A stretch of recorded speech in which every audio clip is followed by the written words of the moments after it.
What if I told you your backup network cables are secretly trying to crash your network right now? Without spanning tree protocol, your redundant links create deadly loops that cause broadcast storms and take down entire networks. In this video, I'll show you how STP works like a traffic cop for your switches, why that orange light means trouble, and how to configure it properly. Watch now before your network loops itself to death.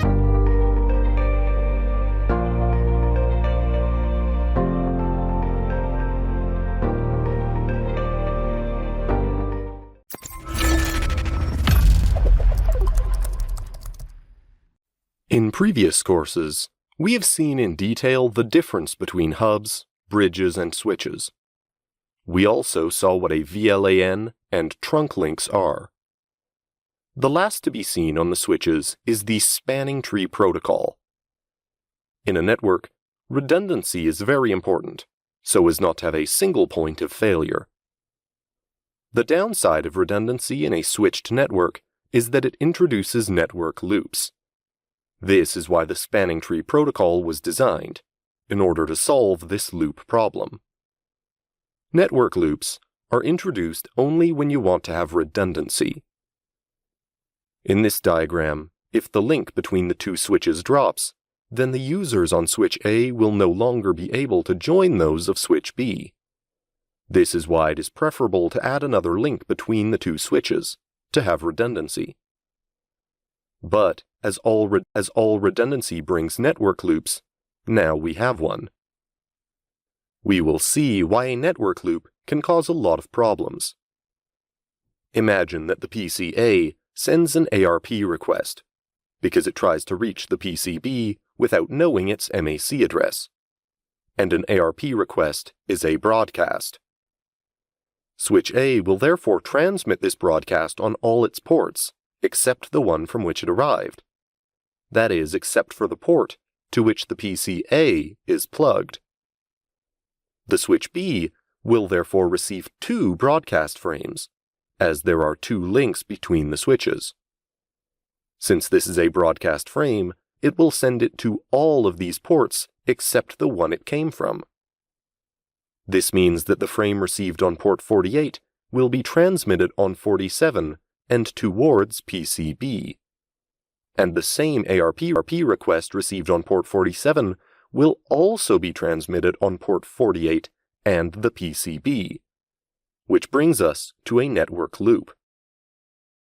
Since Ethernet frames have no TTL field, then the frames will loop indefinitely until the switches crash because they are overloaded with traffic, or until one of the network cables between the two switches is disconnected. This is where the spanning tree protocol comes in. Thanks to it, it will allow us to obtain a topology without loop by blocking certain ports. Now we will see how spanning tree works.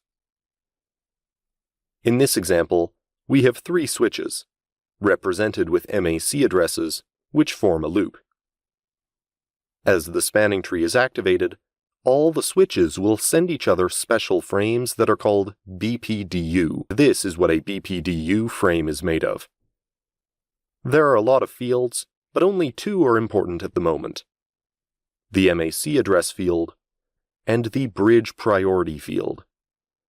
These two fields identify the bridge ID. This is the information that the spanning tree needs to perform its calculation. To begin with, the spanning tree will elect a root bridge. This election is made by the one who has the smallest bridge ID. The lower the bridge ID, the better. By default, the priority is set to a value of 32768. It is possible to modify it if desired. So, in your opinion, on this topology, what will be the root bridge? Well, since the priority is the same on all the switches, selection will be made on the smallest MAC address. And here it is switch A. It will be the root bridge. The ports on a root bridge are always tagged designated, which means that they are in a forwarding state. We will come back to the different port states later. Here we mark with the letter D the designated ports of the switch that has been elected as the root bridge. Now that we have found the root bridge, the next step in spanning tree computation is to find the shortest path to that root bridge. This path is called root port.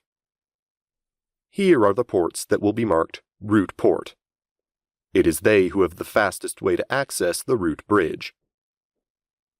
The spanning tree looks at the actual speed of the interface to select the fastest path. Path. For example, it preferred to go through 3 links of 1 gigabit rather than to pass 1 link of 10 megabits. Each interface is represented by a cost according to its speed. To determine the shortest path to the root, we need to look at the cost of the interface. Here is a table that represents the costs of interfaces compared to their speeds. As you can see, the faster the interface, the lower the cost.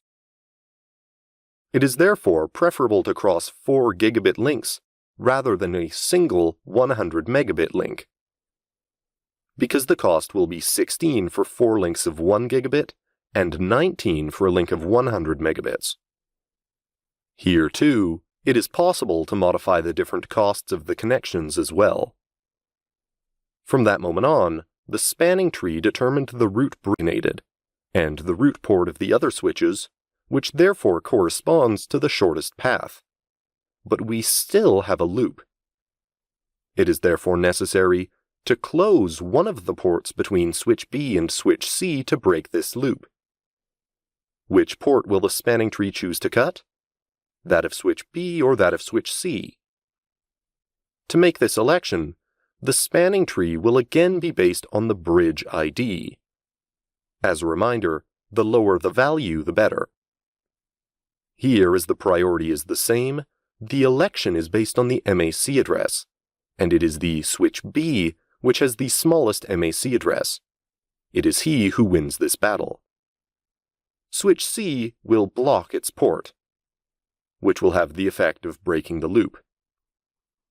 The blocked interface will bear the initials of ND, which means not designated. And a not designated port is a port in a blocked state. By closing this interface, the spanning tree will solve the loop problem, and the port opposite the blocked port will be marked designated. We've just seen the basics of spanning tree. If you've ever played with Cisco switches, you must have noticed that every time you plug in a cable, an LED above the port blinks amber before turning green. When the LED flashes orange, it means that the spanning tree is determining the state of the interface. The port is in listening mode for 15 seconds. In this phase, it will receive and send BPDUs only. No MAC address will be associated with the port, and no data transmission is possible. Then the port goes into learning mode for 15 seconds as well. In this mode, it continues to send and receive BPDUs, but this time the switch is able to learn MAC addresses. Data transmissions are still not possible. At the end of these 15 seconds, the switch goes into transfer state. It is in this mode that it is able to transfer data, that is to say, to do its switching job.